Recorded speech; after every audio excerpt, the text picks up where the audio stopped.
Hello two મિત્રો, કેમ છો તમે? બધા મજામાં? આશા કરું છું બધા મજામાં તો છે. તો ફરી નવા વિડીયોમાં તમારું બધાનું હાર્દિક સ્વાગત કરું છું. તો મિત્રો, આજે તું પેલું નોરતું ને આપણે ભૂગી ગયા માતાજીના મંદિરે દર્શન કરવા.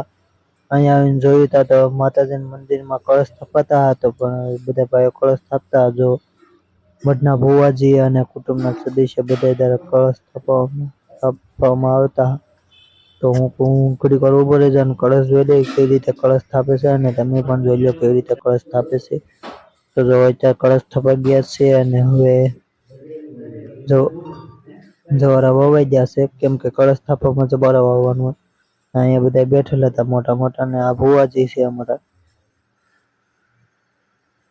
તો માતાજીને કળશ સ્થાપતા બધા, તો આપણે પછી ના ઉભા રહી ગયા, અત્યારે કળશ જવારા વવાઈ ગયા છે, અને બાબાની પાણી પાય છે જવારાને, કેમ કે જવારામાં પાણી પાવ તો જ ઘઉં ઉગે. તો જો પાણી છાંટે છે કળશમાં, કળશ થાય એમાં, કેમ કે કળશ ને પછી ભુવાજીએ દીવો કર્યો માતાજીનો, પ્રગટાયો દીવો. આ બાજુ બધા મોટા મોટા બેઠેલા હતા, ને આ બાજુ પાણી છાંટતા કળશ સ્થાપવાની. આ અમારા બીજા માતાજી છે બાયલા રજડીમાં. તો તમે દર્શન કરી લો મિત્રો, અમે તો કરી લીધા અમારા રજડીમાં પેલા નોરતાના દર્શન. તમે પણ કરી લો કેલમબેરીમાના ને એના બધાના દર્શન. પછી આપણે કેલમબેરીમાના દર્શન કરી લીધા, અને રજડીમાના પણ દર્શન કરી. અને અત્યારે કળશ ને બળશ ને એવું બધું થપાઈ ગયું છે, ને બધા અંદર બેઠેલા છે, તો તમે જોઈ શકો છો. આપણે ઈ બધા અંદર બેઠા એટલે આપણે આવી ગયા બહાર, કેમ કે મોટા મોટા હારે આપણને મજા ન આવે, એટલા માટે આપણે આવી ગયા બહાર. જો ઈ મોટા મોટા અંદર કળશ ને એવું સ્થાપતા ચર્ચા ને એવું કરતા, કેમ કે મોટા મોટા બેઠા હોય ને આપણે કઈ વીચમાં બોલાય, એટલે પછી આપણે આવી ગયા બહાર. ને અહીંયા તમારે રામભાઈ ઉભેલા હતા. કઈ તો જો મિત્રો, આપણે આ પ્રથમ પૂજાયો આપણા ગણપતિ દાદા. કઈ તો મિત્રો, આપણે આવી ગયા આપણા મઠના ધાબા ઉપર, ને અહીંયા આવીને જોયું તો અહીંયા નજારો પણ એક નંબર હતો. તો જોઈ લ્યો અત્યારે સવારનું લોકેશન પણ એક નંબરનું હતું અમારા મઠ. આ છે અમારા મઠનો પ્રવેશ દ્વાર, કેલમબેરીમાં અને મકવાણા પરિવારનો માં કેલમબેરીમાનું મંદિરનો પ્રવેશ દ્વાર હતો. આ છે અમારું મંદિર જુઓ, અને આ છે અમારી કેલમબેરીમાની ધજા.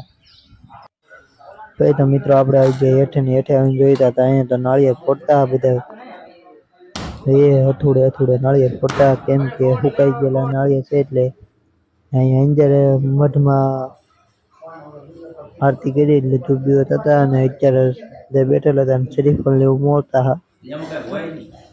તો શ્રીફળ ને અત્યારે આપણે ફોડ્યા છે, એને સેવું કરતા હા, કેમ કે પ્રસાદ કરવા માટે.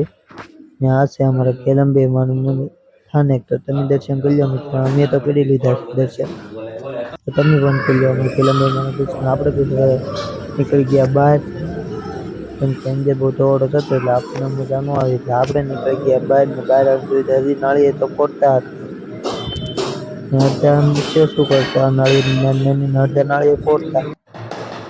પછી આ તો રાવળદેવ આવી ગયા જુરી લાખો, તે તો લાખી ડાકલું શરૂ કર્યું. રાવળદેવે ડાકલું શરૂ કર્યું જુરી નાખવાનું,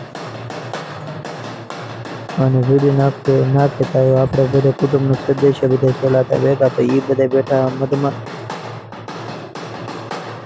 રાવળદેવે શરૂ કર્યું બાગતા સુધી ડાકલું. મોજ આવી ગઈ હોય ડાકતા.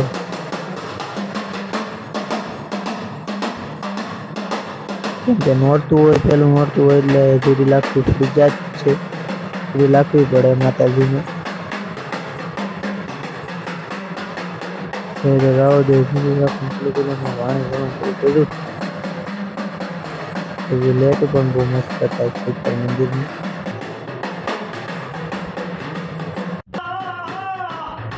રાવળદેવ વાણી બોલવાનું શરૂ કર્યું, અને વાણી સાથે ડાકલાની તાલ લીધો. ડાકલું વાગતું જાય ને વાણી બોલાતી જાય ને.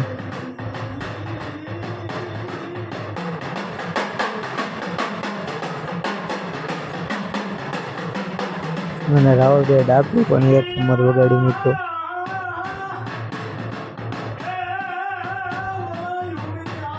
તો ડાકલાનો સ્વાર સાથે ડાકલો પણ રાવળદેવે 1 નંબર વગાડ્યું હતું.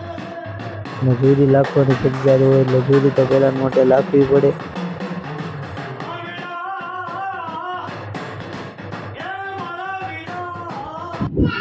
તો મિત્રો કેવો લાગ્યો વિડીયો? અમારા વિડીયો સારો લાગ્યો તો વિડીયોને લાઈક કરી, શેર કરી અને સબસ્ક્રાઇબ કરવાનું ભૂલતા નહીં. અને કોમેન્ટમાં લખો જય માં ખેલા.